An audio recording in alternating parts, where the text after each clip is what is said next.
बहुत कम बार ऐसा होता है कि किताब के OTT राइट्स पहले बिक जाएं और किताब बाद में छपे।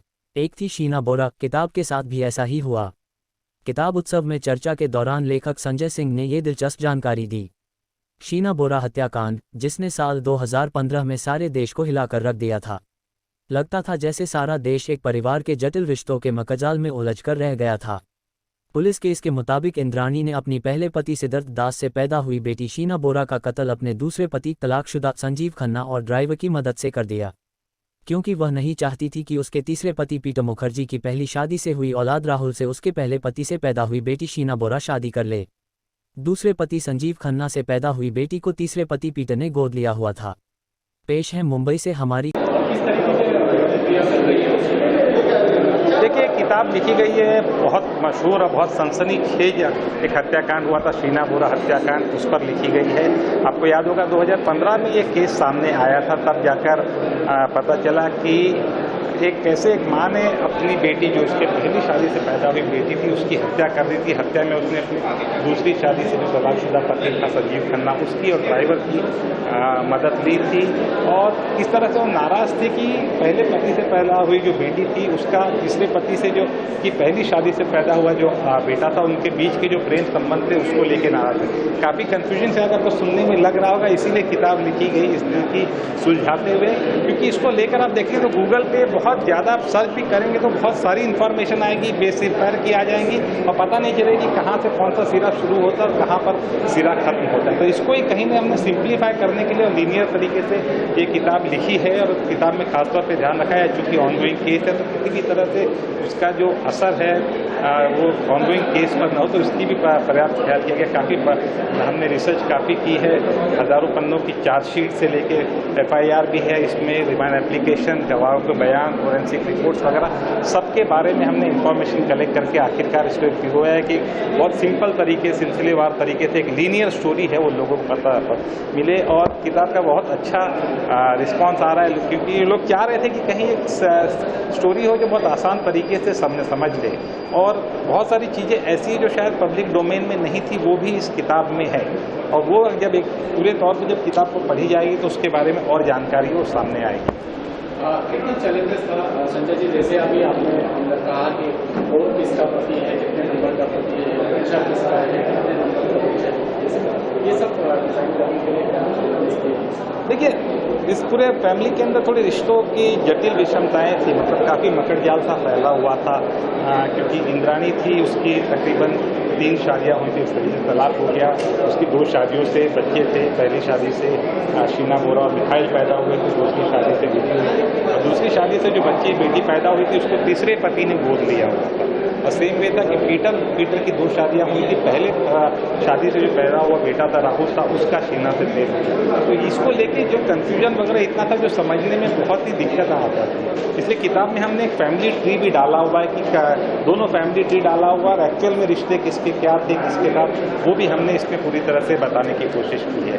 और बहुत मुश्किल था क्योंकि इस केस के दौरान, कवर करने के दौरान बहुत सारी थीरीज चल रही थी, कॉन्स्पिरेसी थीरीज थी, बहुत सारी अटकलबाजियाँ चली थी, बहुत सारे लोग चटखारे ले के बात कर रहे थे। तो हमको लगा कि इसको कहीं ना कहीं डॉक्यूमेंट के तौर पे सामने आए, जिससे लोगों को पता चले कि मामला था क्या, हुआ कैसे। और ख़ासतौर पर हमको हिंदी में हमको लाने की लगा ज़रूरत है, बिकॉज एक तो इस तरह की किताबों की वर्नाक्युलर में डिमांड अच्छी होती है, और ज़्यादातर इसमें जो डॉक्यूमेंट्स थे वो अंग्रेजी में थे, चार्जशीट वगैरह अंग्रेजी में थे, तो हमको लगा वो हिंदी में आना चाहिए। और एक मुश्किल हुई थी कि 3 अलग भाषाओं में थी। मुंबई पुलिस के कई सारे डॉक्यूमेंट थे वो मराठी में थे, CBI ने जो चार्जशीट फाइल की वो अंग्रेजी में थे, जो गवाहों के बयान थे वो उनकी अपनी जो सुलभ भाषा थी उसमें लिए गए थे, किसी की अंग्रेजी में थे, किसी की हिंदी में थे, किसी के मराठी में। इस सबको कंपाइल करना बहुत मुश्किल काम था। तकरीबन 16,000 पेज के आसपास मैंने खंगाले हैं। आपको कई सारी किताबें थी उसके भी हमने रेफरेंस दी जो इससे जुड़ी हुई थी, चाहे राकेश मारिया की किताब हो या विधि मुखर्जी की किताब हो, और 2-3 और किताबें थी जिसका हमने रेफरेंस दिया। तो इसको मिला के काफ़ी मेहनत कर, जो कि मैंने मुंबई यूनिवर्सिटी से पीएचडी की हुई है, लेकिन मेरी पीएचडी की थीसिस पे जितनी मेहनत मुझे नहीं करनी पड़ी, उससे ज़्यादा मेहनत मैंने इस किताब में की थी। किताब में 220 के करीब में रेफरेंस पॉइंट हैं। जब आप आखिर में आप देखेंगी हर रेफरेंस पॉइंट किस पर्टिकुलर इंस्टेंस को कहाँ से लिया गया, वो भी हमने इसमें बताया हुआ। जब किताब में जहाँ पे भी रीडर को, पाठक को दिक्कत होगी तो पर्टिकुलर रेफरेंस पॉइंट को जाकर भी देख सकता है। तो ये तमाम जो चीज़ें थी हमने किताब में रखी हुई है। पुलिस कमिश्नर राकेश मारिया साहब ने उनका क्या रोल रहा इसमें कि उन्होंने बहुत सारे ये किए थे या सिंपली केस का आपको स्टडी करते हैं? देखिए, केस में बहुत सारी पैरेलल स्टोरीज भी चल रही थी। जैसे एक उसमें कहानी ये थी कि राकेश मारिया जो बहुत सुपर कॉप का माने जाते थे, काफ़ी उनका अच्छा ट्रैक रिकॉर्ड था, करियर का रिकॉर्ड था, लेकिन उनको जिस तरह से विदाई मिलनी चाहिए थी इतने लंबे सर्विस के बाद, वो नहीं मिली। क्योंकि ये जो केस था, शीना बोरा केस था, इसके वजह से जो कंट्रोवर्सी खड़ी हो गई, विवाद खड़ा हो गया और उसके बाद उनको हटाया गया और बहुत ही अनसेरेमनियसली तरीके से हटाया गया इस केस को देखते हुए। तो उनको जो हटाया गया उसके बाद से दूसरे जो कमिश्नर आए थे, अहमद जावेद आए थे, उनको लेकर भी एक बात हुई थी कि उनकी किसी पार्टी थी जो पीटर इंद्राणी की, उसमें वो शायद गए थे, तो वो भी विवाद हुआ। तो फाइनली जो केस था वो सीबीआई को सौंप दिया गया। उसके बारे में भी इसमें जिक्र है। उसमें ये भी जिक्र है कि कैसे एक पत्रकार है उस पर दबाव आते हैं, कैसे पत्रकार अपने हिसाब से भी कॉन्स्पिरेसी थ्योरी बनाते हैं, जहाँ खबर नहीं होती उसमें भी कैसे खबर क्रिएट कर देते हैं। इसके बारे में ही बताया, क्योंकि इतने साल मेरे पत्रकारिता का अनुभव रहा था, तो उसको भी हमने इसमें समेटा हुआ। पीटर मुखर्जी का क्या रहा उसमें देखिए, फाइनल उसने कुछ किया था या नहीं किया था, इसका जो आदेश है वो तो अदालत से ही आता है। क्योंकि मामला, जैसे मैंने कहा कि कोर्ट के विचाराधीन है, कोर्ट में चल रहा है मामला। लेकिन पीटर को शुरुआत में अरेस्ट नहीं किया गया था जब तक जांच मुंबई पुलिस के पास थी।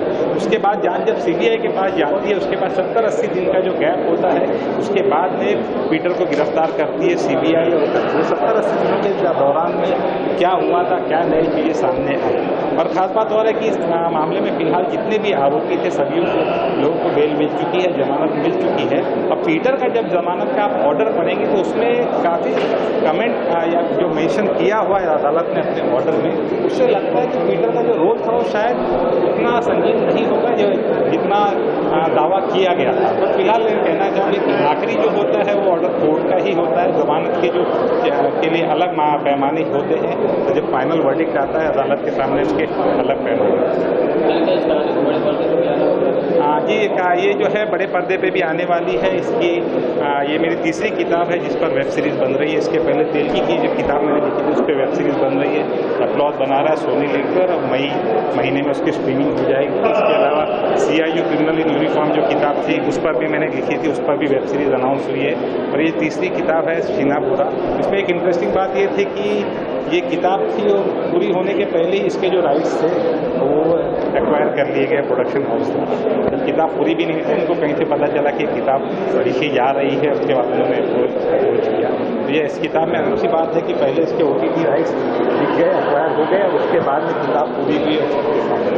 तो ये किताब कहाँ था ऑनलाइन? यहाँ किताब आपको राजकमल प्रकाशन है उसके स्टोर्स में उपलब्ध है। ऑनलाइन भी किताब उपलब्ध है और मेरे ख्याल से सारे जितने बड़े स्टोर्स हैं उसमें मेरे ख्याल से अगले एक हफ्ते के दौरान में भारत के जितने बड़े बड़े स्टोर्स हैं, मेजर बुक शॉप्स हैं, उस पर उपलब्ध हो जाएगी। ऑनलाइन प्लेटफॉर्म पे भी अब ये किताब उपलब्ध होगी आपको, अमेजोन से लेके बाकी जितने भी मेजर प्लेटफॉर्म हैं जहाँ पर आमतौर पर किताबें रहती हैं वहाँ से आपको। सर आखिरी सवाल चलते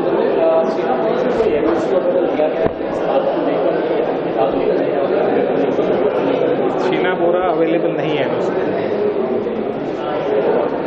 मैंने आपने कहा शीना बोरा का सवाल क्या था? शीना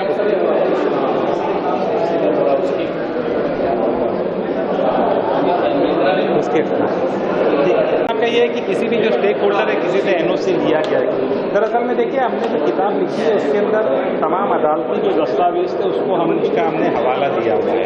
चाहे उसमें मल्टीपल चार्जशीट्स हो, FIR हो, मल्टीपल रिमांड एप्लीकेशन उसमें फाइल हुई है, गवाहों के जो बयान थे, फॉरेंसिक की जो रिपोर्ट थी, बाकी किताबें थी, मीडिया रिपोर्ट थी, सबको हमने उसको लेकर एक आधार बनाया। तो हमारे पास हर चीज़ को किताब में सब्स्टिट्यूट करने के लिए हमने रेफरेंस पॉइंट दिए हैं किताब के आखिर में। आप देखेंगे 220 के पहले। तो जब इतना सब सारी चीज़ें होती है तो वैसे में हमें लगता नहीं था कि किसी कोई इस पूरे केस का एक पर्टिकुलर कोई स्टेक होल्डर हो, ऐसा लगता नहीं था। किताब सिर्फ एक हत्या के बारे मिलती है। रिश्तों की हत्या के बारे में मानवीय जो मूल्य होते हैं ना, उसका यहाँ पे कत्ल होता है जब इस तरह की वारदातें होती हैं। तो उसका कोई एक सिंगल स्टेक होल्डर या सिंगल कॉपीराइट होल्डर हो ही नहीं सकता।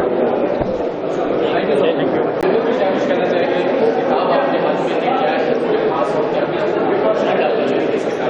देखिए, ये शीना बोरा जो के ऊपर मर्डर के ऊपर लिखी हुई ये किताब है, इसके बारे में मेरा सिर्फ एक ही बहुत महत्वपूर्ण बात कहना चाहता हूँ कि अखबार नवीसी और किस्सा गोई, इन दो चीज़ों की दो पैरेलल पटरियों के ऊपर सरपट दौड़ती हुई रेल है ये किताब, जिसमें अगर आप सवार हैं तो आपको सारी दुनिया, सारी कायनात, सारा अपराध, रिश्तों का मकड़जाल, वो इतना खूबसूरती से आप उसके साथ में उस रवानी में बहते चले जाते हैं जो कि आपको कहीं और देखने के लिए नहीं मिलेगा। ये किताब जो है ये बेसिकली बहुत ही अच्छे तरीके से, बहुत सरल और सहज भाषा में लोगों के सामने पूरा का पूरा शीना बोरा हत्याकांड की कहानी पेश कर देती है। इसके जो मुख्य किरदार हैं, आरोपी हैं, उनके बारे में, उनकी साइकोलॉजी के बारे में, उनके व्यक्तित्व के बारे में, खुद हतप्राण जो है वो शीना बोरा, उसके बारे में भी ये किताब बहुत खूबसूरत तरीके से सारा मजमुआ जो है वो समेट करके सामने रख देती है। और मैं सोचता हूँ कि अपराध जगत में हिंदी में जो ट्रू क्राइम है उसके ऊपर लिखी हुई ये एक महत्वपूर्ण किताब साबित होगी, और ऐसी बहुत सारी और किताबों की हिंदी साहित्य को ज़रूरत है, ये मेरा फर्म बिलीव है।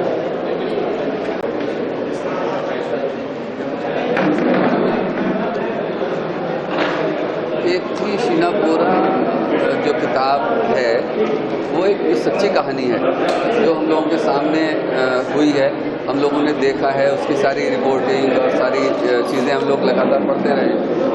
इसके बहुत सारे छिपे हुए पहलू थे जो हमें लगा कि लोगों के सामने आने चाहिए। और ये भी जैसे हिंदी कहा जाता है कि हिंदी में बिल्कुल जो फील्ड की कहानियाँ हैं, जो सच्ची कहानियाँ हैं, वो प्रकाशित नहीं होती हैं, अच्छे से लिखी नहीं जाती हैं। और तो हमने इसको इस दृष्टि से भी प्रकाशित किया। हिंदी में बहुत सारी चीज़ें नई हो रही हैं, पहली बार हो रही हैं और ज़्यादा बेहतर तरीके से आ रही हैं। इस विषय पर कुछ और किताबें भी छपी हैं, लेकिन हमें लगता है कि ये सबसे अच्छी किताब है और सबसे ज़्यादा एक सच्चाई की तरह से और प्रमाणिक तरीके से सारी कहानी बताई गई है। इस तरह की बहुत सारी जो अपराध कथाएं हैं हम लोगों ने प्रकाशित की हैं, और आगे भी इस तरह की हमारी योजना है कि ऐसी कहानियाँ जिससे पाठक अपने इर्द गिर्द देख रहे हैं उनको उनकी पूरी सच्चाई जाने, और जो नया पाठक वर्ग हिंदी में बन रहा है उसको ऐसी किताबें ज़्यादा से ज़्यादा मिलें, ये कोशिश हमारी है। ये किताब जो हमारा असल में कहना मैं चाहूँगा कि हिंदी किताबों का जो डिस्ट्रीब्यूशन नेटवर्क है वो पूरे देश में फैला हुआ है। किताबें सुदूर जम्मू से लेकर के और केरल तक किताबें जाती हैं, इधर गुजरात से लेकर के ईटानगर तक किताबें जाती हैं। जो भी देश के सारे बड़े डिस्ट्रीब्यूटर्स हैं सब जगह किताब उपलब्ध होगी, और सबसे बड़ी चीज़ आजकल ऑनलाइन किताबें उपलब्ध रहती हैं। तो हमारी राजकमल प्रकाशन की वेबसाइट पर, अमेजन पर, फ्लिपकार्ट पर, जो भी ऑनलाइन सेल्स के सारे प्लेटफॉर्म्स हैं सब जगह किताब उपलब्ध है।